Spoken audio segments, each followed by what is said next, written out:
Hey YouTube, so today I got a video on this generator that I picked up, and it came in and it's really clean, but it came in with a no spark issue. It doesn't have very many hours. It's a AC Delco 3500 watt 3000 watt running, and like I said, it came in with a no spark issue. So I just wanted to do a video on diagnosing no spark. You can either, what's useful to have is a spark checking tool. I don't have that obviously, but what I do is I just take the plug boot off and hold it against the block, and you'll be able to see a spark on there.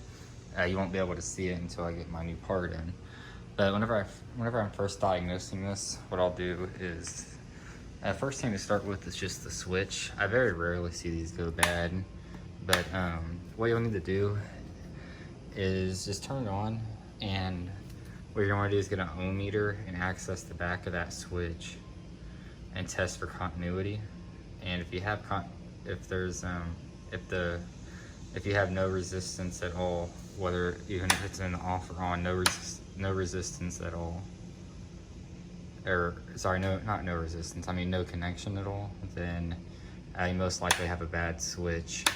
If you have some resistance, then that means that you have, then the switch is working. If that fails, then what you're going to want to do is come over here, and this is your low oil sensor. Not all engines have this, but if you look on the front, this one doesn't, it says it on the panel that goes up here. But if yours has it, just go ahead and unplug this yellow switch right here. Disconnect that and try to start it up.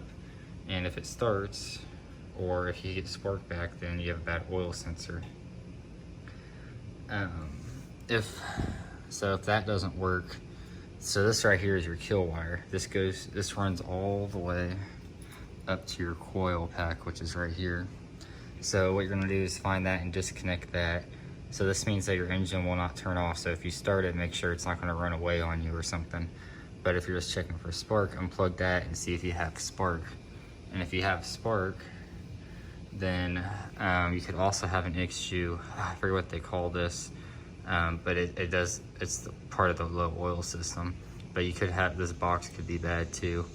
But if you get spark back, I'd check that and check the oil sensor and the switch. So if you just want to real quick see if you have something actually going on with the engine, just disconnect this one wire and you'll get spark. You should be able to get spark. I tried all these things and I didn't get spark back. So what I'm gonna do is show you.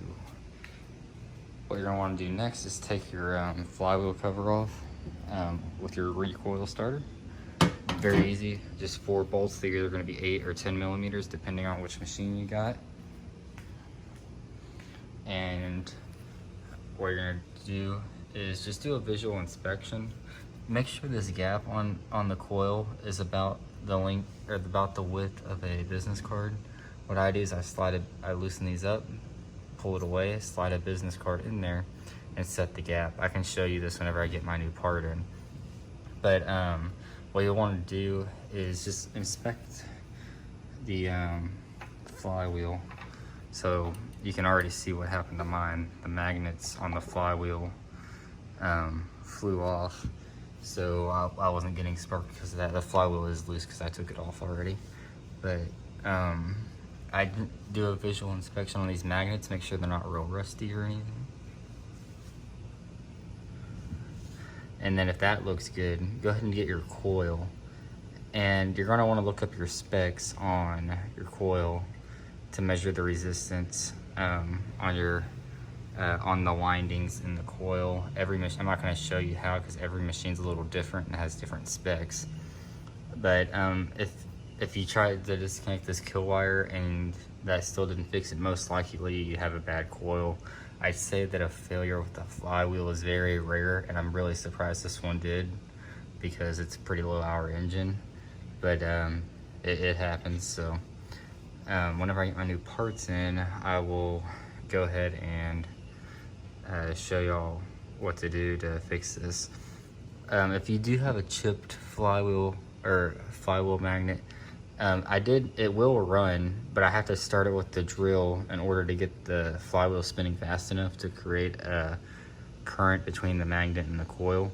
When they're just pull starting, it doesn't spin it fast enough. So if it's broken like that, try to start it with the drill and see what happens. It's not going to guarantee, but it could help.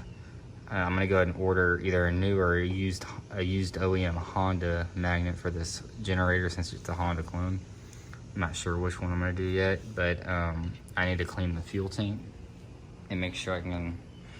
I'm not gonna be upside down on the generator with after buying a new fuel tank and a new flywheel. So whenever I get parts in, I will. Alright, so I'm back and I got my new flywheel, and you can see this magnet is nice and clean. And I got my gap set for my for the flywheel as well, and it's not hitting. So I'm gonna go ahead and reassemble, and we'll check again for spark. Alright, it'll be hard to see, but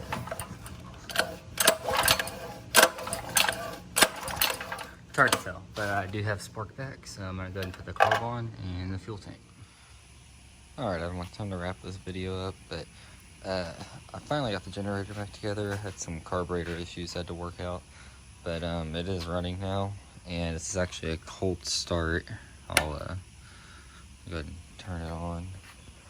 I know this video wasn't real in depth because I was kind of in a rush to get this one done, but I'll make another video more in depth on diagnosing spark. But this is just like some simple things to look at.